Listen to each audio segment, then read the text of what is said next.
Let's do this.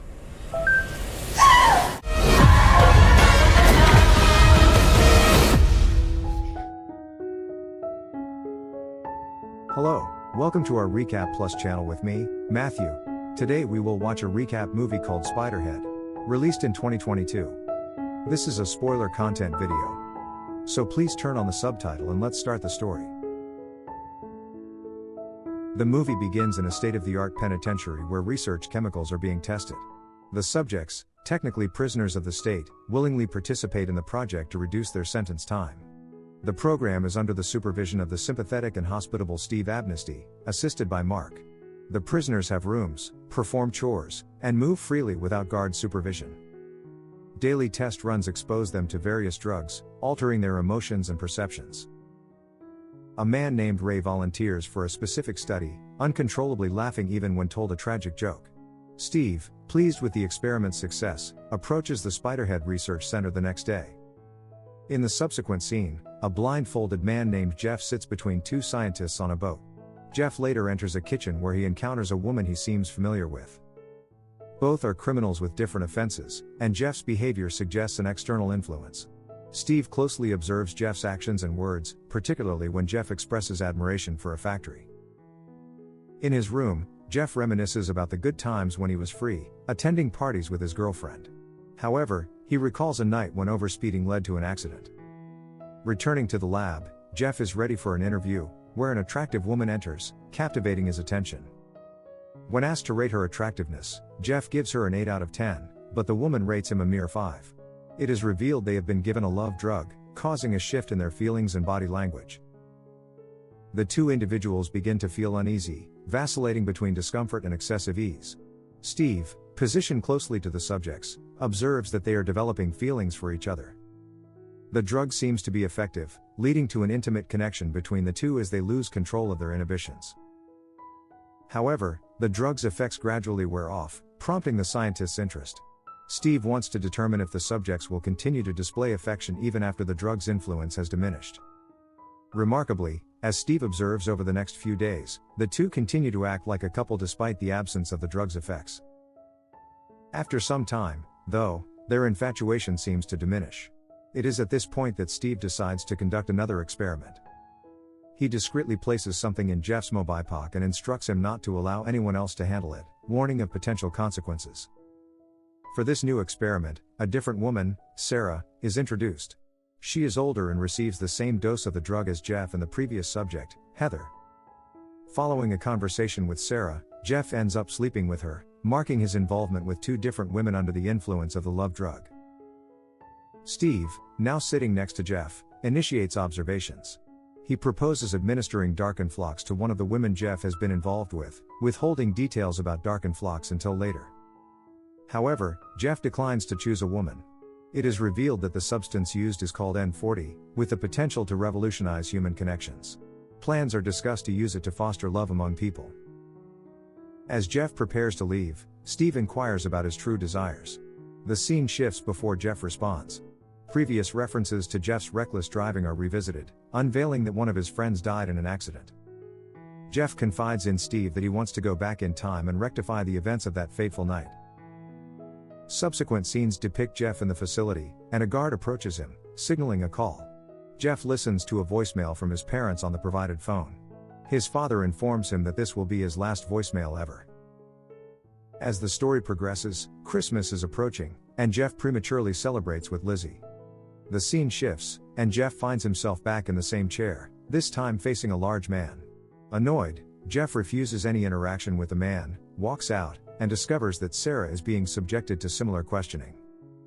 Frustrated, Jeff starts yelling, but Steve intervenes, explaining that their lives in this place are more manageable than those in actual prisons. Realizing Steve's point, Jeff apologizes and agrees with the doctor. That night, a peculiar change in Steve's behavior is evident. He dances around in the middle of the night, indicating that he, too, has taken the same drug, N40. The following day, Jeff confides in Lizzie about Darkenflox. He describes its effects, suggesting that it makes individuals feel like they are on fire, or even worse than fire. Jeff's actions and words around Lizzie hint at an attraction to her. In a separate development, Steve instructs his assistant to administer a double dose of one of the drugs.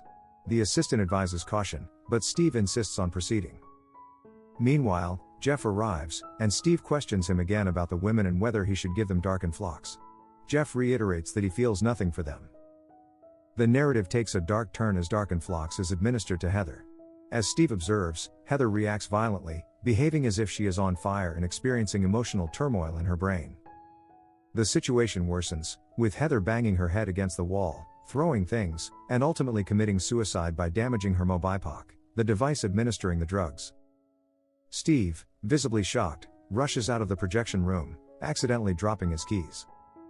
Jeff, seizing the moment, unlocks Steve's desk compartment and makes a startling discovery: there are no higher-ups, and the prison is actually run by Amnesty Pharmaceuticals.